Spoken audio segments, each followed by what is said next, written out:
Assalamualaikum warahmatullahi wabarakatuh. Balik lagi di channel kita, dimana kesempatan sama tapi waktu berbeda. Di sini gue sih pengen ngebahas dikit ya tentang ODGJ karena banyak banget ODGJ selama ini kita dengar, terus juga jadi trending topik. Apa sih sebenarnya ODGJ itu? Mungkin yang pertama ya. Yang kedua itu gue lagi ada di Lampung nih bro, dimana lagi di Panti Rehabilitas Gangguan Jiwa dan Narkoba Wisma Atraksis. Sini gue penasaran. Kebetulan gue dapat relasi atas nama mentor Ajis, itu dia sudah berpengalaman di bidang ODGJ. Sebenarnya di sini gue pengen cari tahu sih apa sih arti ODGJ. Terus banyak juga karena gue lagi di Lampung juga, gue ingin mencari tahu atau mengangkat di mana ada kejadian yaitu seorang anak yang memenggal kepala ayahnya dengan tuduhan atau dengan asumsi dari orang-orang, dari berita yang tersebar dia terkena ODGJ. Baik, boleh langsung kita tengok aja, siapa tahu beliau ada di dalam. Ayo ikutin. Assalamualaikum. No smoking bro, koreknya kantongin dulu.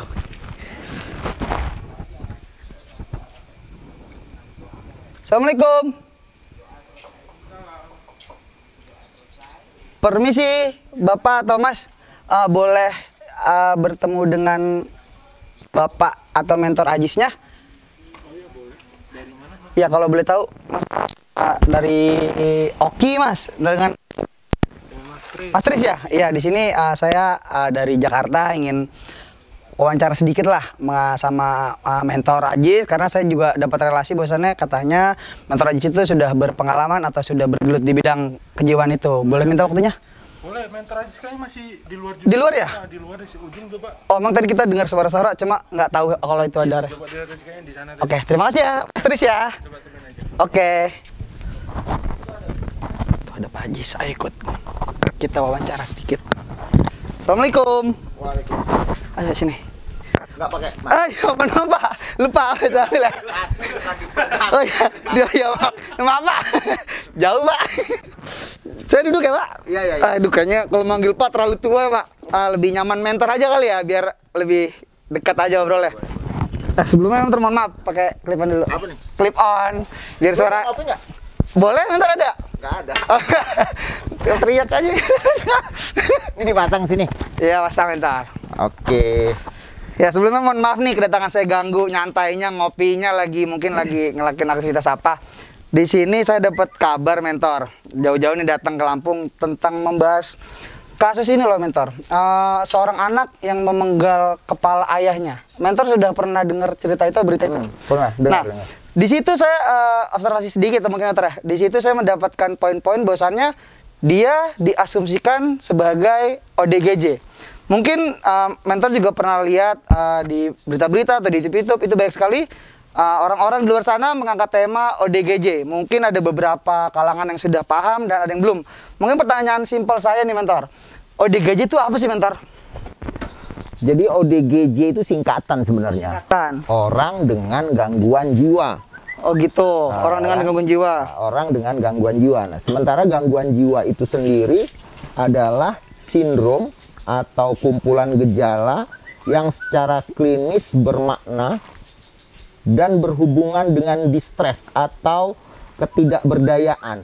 Jadi orang yang disebut gangguan jiwa itu dia mengalami sebuah kondisi ketidakberdayaan. Jadi dia merasa punya masalah berat sehingga aktivitasnya ketidakberdayaan tadi itu menimbulkan gangguan pada satu atau lebih pola kehidupan sehari-hari atau fungsi kehidupan sehari-hari.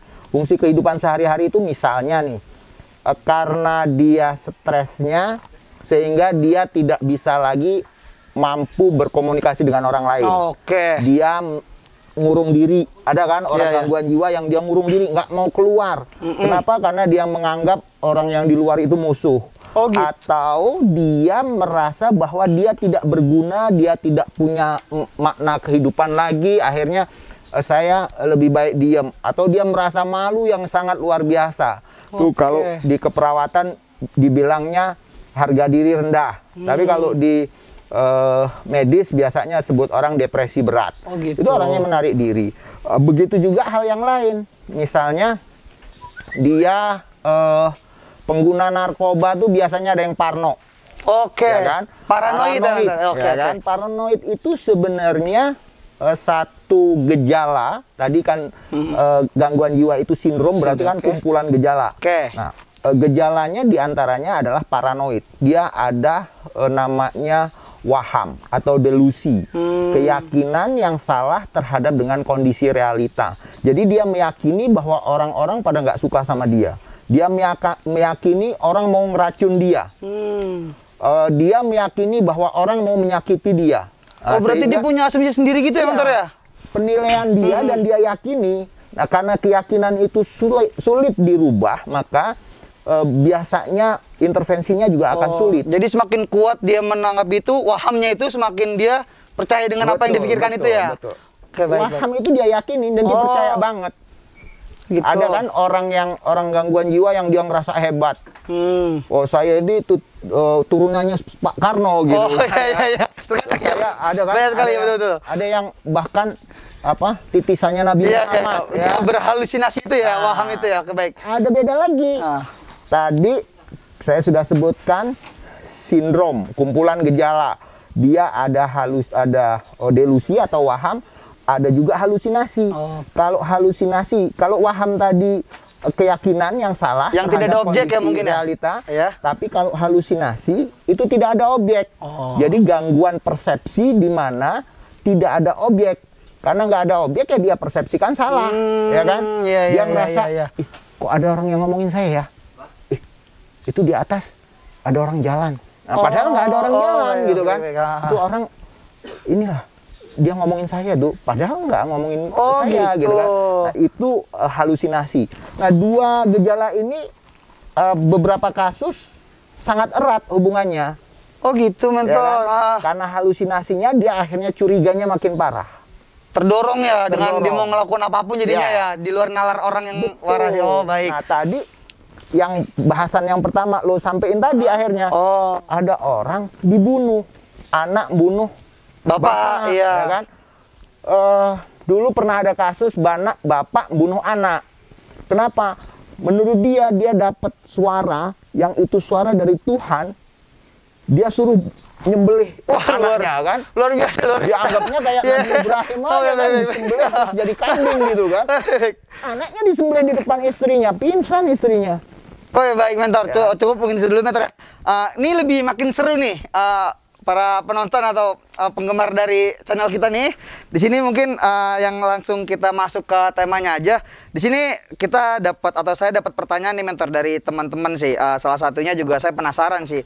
Di sini yang mau kita angkat adalah anak bunuh ayah, anak bunuh ayah dengan dipenggal kepalanya. Kalau nggak salah itu di daerah Lampung, Pesawaran.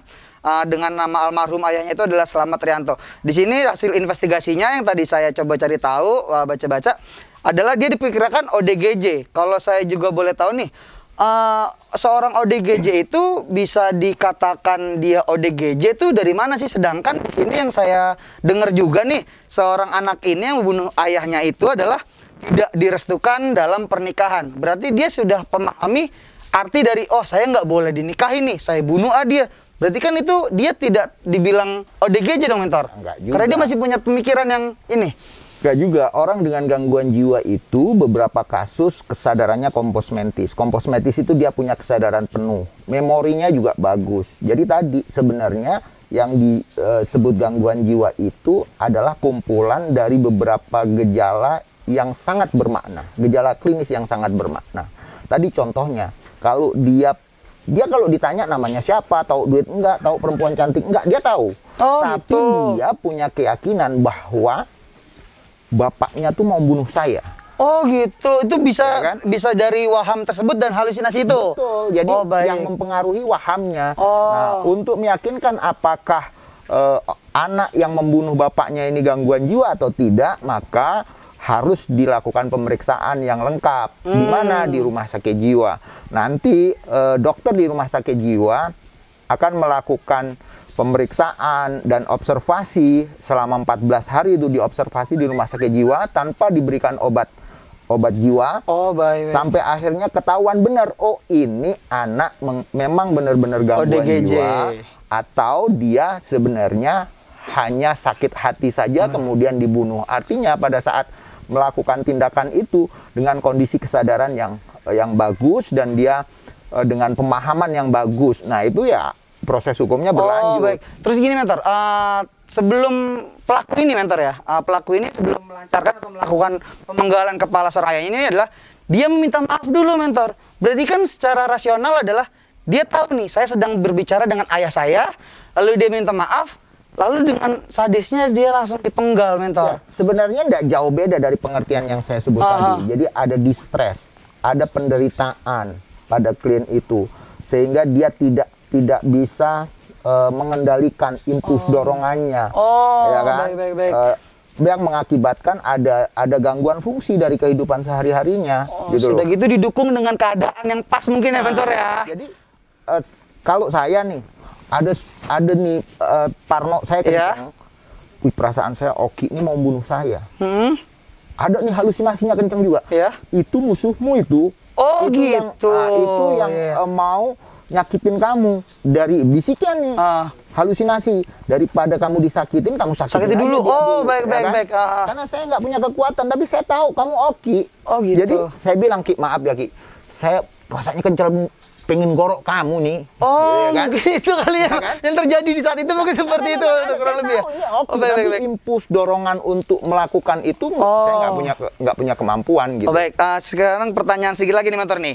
Di sini apakah seorang ODGJ itu atau penyakit ya, kita bisa bilang penyakit ODGJ ya, itu bisa tiba-tiba nggak, Mentor? Atau dia berjangka? Biasanya sih lama. Ya, biasanya lama, nggak tiba-tiba. Jadi nggak sekarang tiba-tiba langsung ODGJ. Biasanya jalan waktu terjadinya itu agak lama, ya kan? Oh, baik. Saya ngopi dulu tapi. Oh, boleh, silakan, Mentor, biar rileks ngobrol ya. Lo ngopi nggak? Ngopi sih, Nah, Mentor. kalau ngopi suruh mana? Kang Anton yang buat kopi. Kang, buat kopi dulu, Kang. Wis.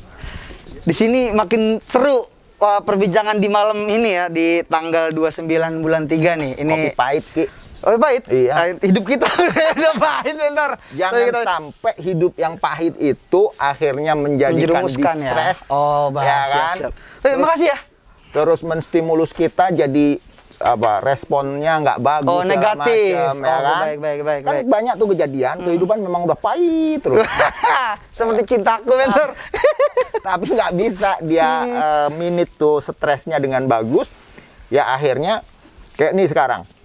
COVID berlanjut sampai kapan? Oh iya, Mentor, itu banyak sekali yang dirugikan, Mentor. Akhirnya ada beberapa orang yang juga mengalami distres karena itu, karena penderitaan itu yang dia berat, dia nggak berani bangkit, dia nggak minit, usahanya bangkrut. Padahal banyak orang yang usahanya jadi lebih bagus, betul, berkembang atau COVID, maju ya, betul. Nah ini juga masalah kejiwaan yang sangat luar biasa. Silakan ngopi. Bentar, minum dulu, Bentar ya. Kayaknya indah Jangan banget. lupa masker buka kalau ngopi. Ntar kemana-mana. Masya Allah.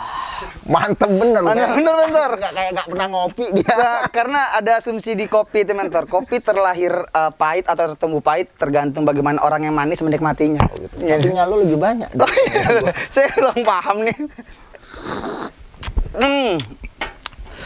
Mungkin balik ke tema yang awal, kasus ODGJ memenggal seorang ayahnya. Ini kalau seandainya di hukuman atau, Mentor, atau di mata hukum, itu dia apakah bisa langsung dijatuhkan hukuman atau ada observasi dulu? Itu yang pertama mungkin, Mentor. Yang kedua tadi Mentor sempat singgung itu 14 hari. Kenapa COVID 14 hari?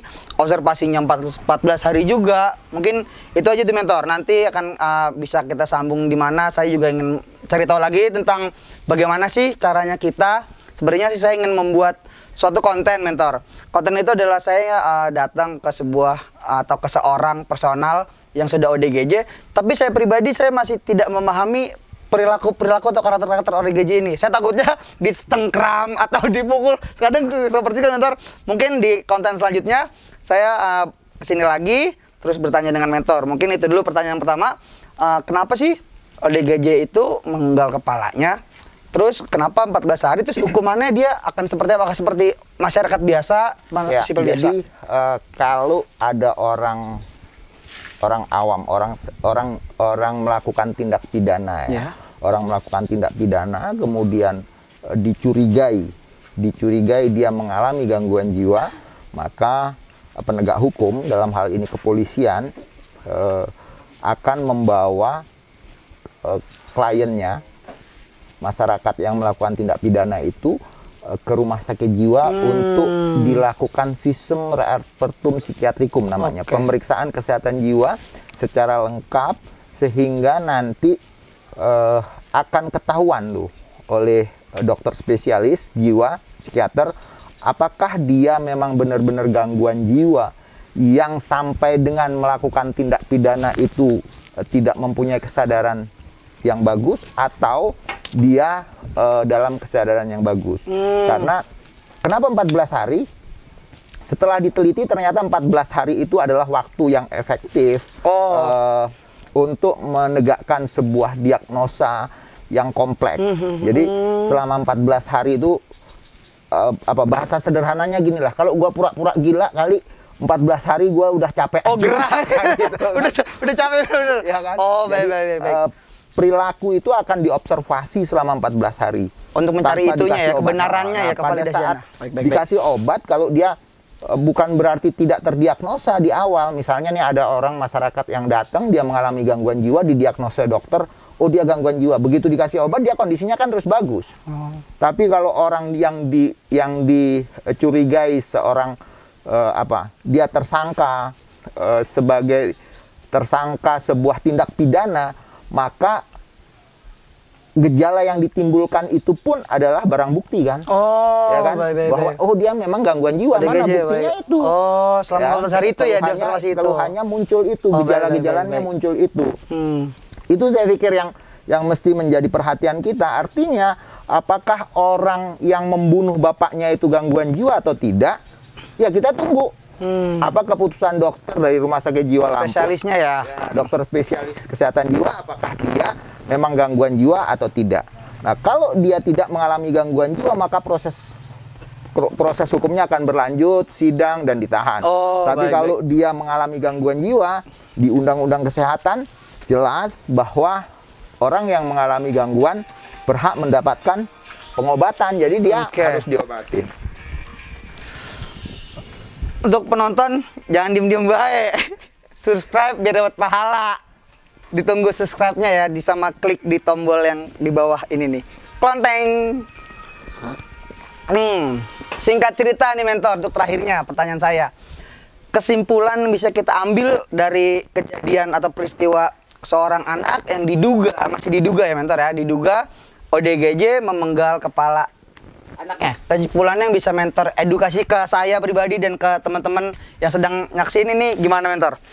Yang pertama, jangan anggap ringan orang dengan gangguan jiwa. Sebelum orang mengalami gangguan jiwa, sebenarnya ada ODMK, orang dengan masalah kejiwaan. Orang dengan masalah kejiwaan itu gangguan jiwa ringan lah, gitu kan. Apa diantaranya? Tawuran, gelandangan, yang di pinggir-pinggir jalan, peminta-minta, perceraian, itu ODMK, orang dengan masalah kejiwaan. Yang resiko untuk menjadi gangguan jiwa akan lebih besar dibandingkan orang yang tidak punya masalah. Nah, ini mesti sudah menjadi warning, jadi peringatan. Jangan anggap sepele. Yang sudah orang ODMK itu. Baik. Apalagi kalau tadi sindromnya udah kelihatan, gejala-gejala orang gangguannya udah kelihatan nih. Misalnya dia udah mulai ngurung diri di kamar, introvert, dia musuhan terus sama bapaknya, ya kan? Dia setiap ngomong sama bapaknya keras. Ini kita udah harus waspada, apalagi sampai pernah ngancam bapak segala macam. Ini jangan-jangan ada apa nih anak saya? Ini kita mesti segera mengambil tindakan. Tindakannya apa? Berkonsultasi dengan pelayanan kesehatan. Kalau bisa pelayanan kesehatan yang benar-benar profesional. Kenapa? Di puskesmas, kalau yang kasus yang membunuh bapaknya ini ada beberapa informasi dia juga berobat ke puskesmas. Ya katanya mantan mentor, dia pernah dirawat dulu sebelumnya. Di puskesmasnya apa tuh diagnosa di puskes, ya kan? Treatmentnya berlanjut tidak di puskesmas, ya kan? Pada saat kondisi di puskesmas itu tidak bisa selesai dengan maksimal, maka puskesmas akan segera merujuk ke rumah sakit. Tapi ini enggak. Kayaknya Mungkin di hold ya nih, kayaknya ya, selesai dia di situ ya. 2 hari, ya 2 kali ke puskesmas kondisinya bagus, udah capek. Dan di biarin situ aja tidak ada rumah. observasi lagi mungkin ya mentor, ada Observasi lagi, dari keluarganya. tidak ada tindak lanjutnya lagi. baik, Itu baik. peran, itu pentingnya juga ternyata kesehatan jiwa. Jadi sebenarnya Ki, orang sakit jiwa itu hanya depresi berat yang punya indikasi mau bunuh diri, yang bisa mati. Yang lebih berat lagi banyak karena gangguan jiwa ini justru menciderai orang. Oh, tidak Jadi merugikan dirinya ya nggak gitu ya. menciderai dirinya, Iya, pinter ya ya kan? bukan ya. Menciderai orang ini yang akhirnya yang merugi. Buktinya apa? Kalau di dekat lu ada orang gangguan jiwa, lu aja nggak berani. Nggak lewat berani, depan lu. betul mentor. Muter dulu. Muter kan? dulu, betul. Itu pentingnya gangguan jiwa, dan saya pikir sudah bukan harus ditawar lagi. Oh. Ini adalah program yang mesti sama-sama kita peduli. Oke. Di pinggir-pinggir jalan banyak kan? Oh iya baik juga sih. Lo lewat lo ditimpuk. Mungkin ada beberapa kesempatan nanti mentor saya akan berkunjung kembali. Saya ingin berkonsultasi bagaimana sih cara menangani atau tindakan pertama untuk kita bisa komunikasi dengan ODGJ, kan seperti itu. Oke, boleh. Terima kasih ya mentor untuk Kopinya waktunya. kalau habisin. Oke, siap. Terima Kalau kasih. nggak dihabisin lo bawa aja. Nanti saya minum dulu. Demikian proses wawancara atau mencari kebenaran atau mencari ilmu edukasi tentang ODGJ bersama mentor Ajis.